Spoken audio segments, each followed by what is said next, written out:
Thank you for tuning in to the Patricia Show. My name is Patricia. Please press like, subscribe, and share. Share this video with someone you feel would need it. Now, last week when I was talking about this topic, where is God within, my telephone rung. And so I just ended that audio to start this one. And so we're picking up from there. Where is God within?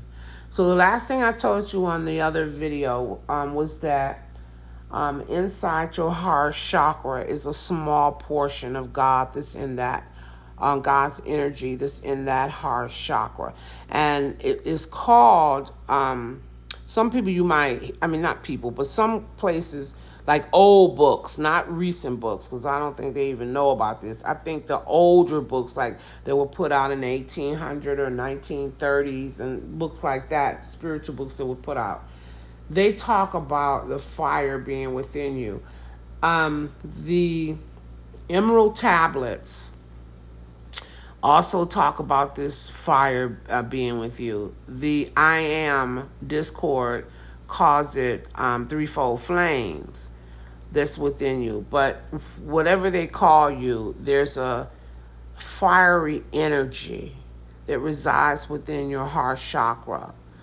And that is where just a small portion of your mighty I Am presence, because your mighty I Am presence is connected to you there. And then we talked about on the last audio how the light of that mighty I Am presence is in your electron. You know, the atom, the electrons is in the electron portion of that light. When you think negativity, the light slows down. When you think positive, the light speeds up.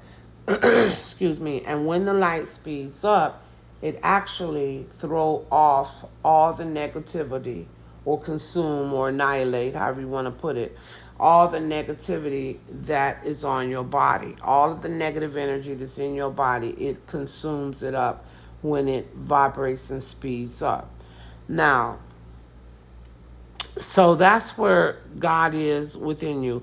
A lot of people, in the churches, I don't even know if some of the churches even tell you that God is within you, or if they just make you to believe that God is outside of you. I don't really know, but some of my friends that are in different, I have friends that's in different religions, like Baptist and Catholic and just different religions.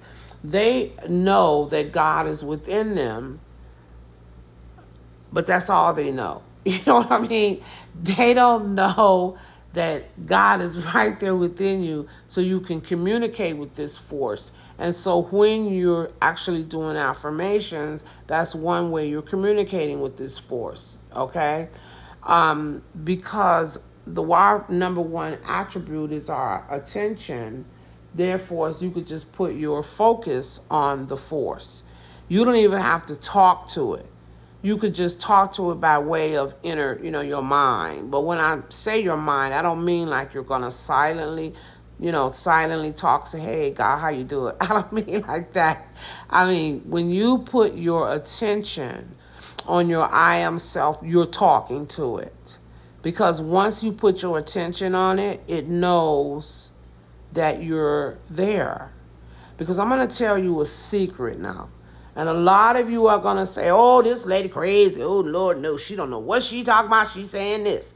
But I'm telling you, I am very high on that spiritual ladder, what I talked about last week. And that there's a spiritual ladder when it comes to your growth. And we all are not on the same spiritual ladder. Some of us are at the bottom, where we still believe like Jesus is the only Son of God. And then some of us is on the top ladder, where we know that that's not it. And we know that we really are that God. So it's depending upon where you at to what you really know. And so if you're on the bottom level, that's perfectly fine. It's okay. Eventually you will evolve and get the understanding and move higher up to the ladder. But anyway, I want to tell you something that you're going to just tell me. You're going to swear that I don't know what I'm talking about, and no, that ain't true. But I'm telling you, with everything I know within me, this is true. And as you grow spiritually, you will know. God doesn't even know anything about you right now. God does not even hear your prayer when you're praying. When you're praying to God, it is your elderly brothers, which I call them your spiritual brothers that are more evolved. I call them my spiritual brothers. They're more evolved than you, like Jesus or Saint Germain or any of them. They are hearing your prayer and really the ones answering your prayer. Your mighty I am presence knows nothing of you. And the reason being is because you're surrounded with so much negativity. It cannot, or is not going or cannot connect with that negativity. So now your discriminating self, which is your Christ self, which is how they got everything confused and saying Jesus is the only Christ. No, everyone has a Christ self. So that Christ self of you knows what you're doing. It can see what you're doing. And it can send you messages. And most of the time, you probably think those messages is coming from your God self, but it is not. The messages are either coming from your it's either coming from the ascended masters or your Christ self, which is simply a higher form of you. Okay? So the Christ self sees every single thing that's going on with you. Above the Christ self is your mighty I am presence. It knows nothing about you. Nothing. It doesn't hear your prayer or anything. So now when you're on your journey, your spiritual journey, and when you get so high up or evolved on that spiritual journey where you're about to come home. Now, when I say come home, I mean that you are ready to come off of the wheel of reincarnation on this earth, and you are ready to you've mastered your energy and you're ready to declare yourself and know that you are the Christ. And so that Christ will emerge with the I am self. When you really get that knowledge, there's certain things you have to do. And I'm writing a book about this. So this will be in a book. Actually, I've been writing a book for like a long time. But I'm going to come out with this book. But anyway, there's certain directions that you have to do. And when you do these directions, that is when your mighty I am self knows about you. That is when. Because of the instructions that you're going to be getting. I'm going to give you some instructions probably on the next video to help you to know what I'm saying is right. So it doesn't even know. Like I said, you crying out, God help me, God help me, God help me. Okay, so it doesn't hear you, but your Christ self hears you. And your elderly brothers and sisters in the spirit world hear you. So they are the ones that actually are coming to your aid and answering your prayer. So if you hear a voice, you probably think, oh God, that's God talking to me. No, it's your either Christ self or the masters, your brothers and sisters. Now, when you become evolved, let's say on that ladder that I told you about, you're going to come to the point in your spiritual growth where you will become the Christ as Jesus became the Christ. Because that Christ self, when you have consumed at least 41% of your karmas, and you've learned not to gossip and, criticize people and all those negative things that we do, and you've learned to hold your thoughts on your mighty I am self. When you've learned how to do all of that, your Christ self will descend upon you as it did with Jesus, and you will become the Christ. So when people say that Jesus is the only Christ, that is totally not true. Jesus came to show you, us, mankind, how to get back to God. What we needed to do to actually emerge back with our I am self. So he went through the process that you're going to have to come through. He did not mean for you to look at his life and say, oh, he's the Christ, because look at the things he's did. He's God's son, and I'm not, and all. No, that's not why he came here. He came here to show you, I'm going to show you how to get yourself out of this negative environment that you have created in your life. And so I'm going to do I'm going to be an example and show you everything you need to do.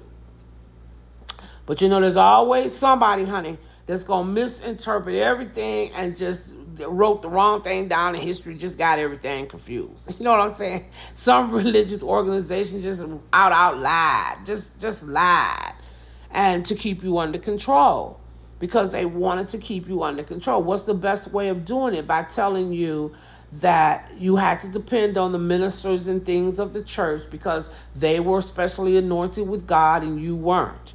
They have to tell you that because that lessens your power. You see, you don't think you're powerful. And then when you go through life feeling like you're a victim or whatever the case may be, but you're not feeling your power. If you know that God allowed you to use all of his attributes, you should know right there that you are powerful and that you are special. Because let me give you an example. You don't have any power. God has the power. You are simply an instrument. You are simply an instrument of God, the child of God, and God is allowing you to use his power. Now, that's in the Bible. Now, listen carefully. If God is allowing you to use his power, what does that mean? You are actually using the power of God. Doesn't that mean you're very powerful? You're not using Mary's power or Moses' power, or you're using the mighty I am presence power. So now if the mighty I am presence is powerful, more powerful than all things, then you're using that power. Doesn't that make you the same, the more powerful of all things? It's like you are really a miniature God. You were made in the image and the likeness of God. Why is that? Because you are the child of God. You have no power. You're using God's power. You have no mind. You're using God's mind. Okay? So you are using someone's power that is the most powerful energy that is. Doesn't that make you powerful? Yes, but see, you can't see that because the churches have taken that away to make you think that you're a victim of everything in your life. And Jesus, they tell you, have the all power, but you don't. So that's kind of like trying to keep you brainwashed and trying to make you always look to the church for answers when you don't have to do that. That power of God lies within you. Nothing of this world or nothing out of this world can block your communication with your mighty I am. You can ask anything and believe what I tell you. It will give you an answer. It will give you an answer. So before you can connect with God, you first have to understand what God is and who God is and where God is, because you can't connect with God if you don't even know what it is. If you're thinking that, oh, God is Jesus and he ain't on the earth no more. So what do you mean? Because he's a physical body. God was a man. So how can I connect with him? You don't even know who God is. I did a survey asking people who was God, and they didn't know. This video is fixing to cut off, so thanks for tuning in, and I'll make a part 3. Thank you.